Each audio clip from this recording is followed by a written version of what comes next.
If you want to call and set up a voicemail on Samsung Galaxy A27, what you can do is you can open the phone app.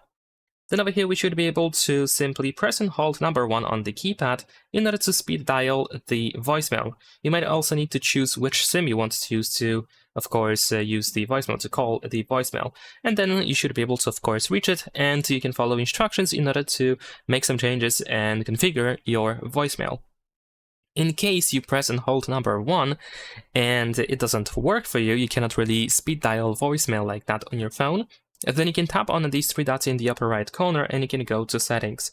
Then over here in settings, you should be able to scroll down and go to voicemail option over here.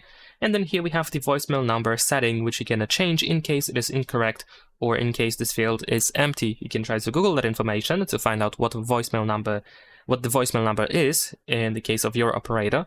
Or you can try to contact your operator to ask them about the voicemail number. Leave a like and subscribe.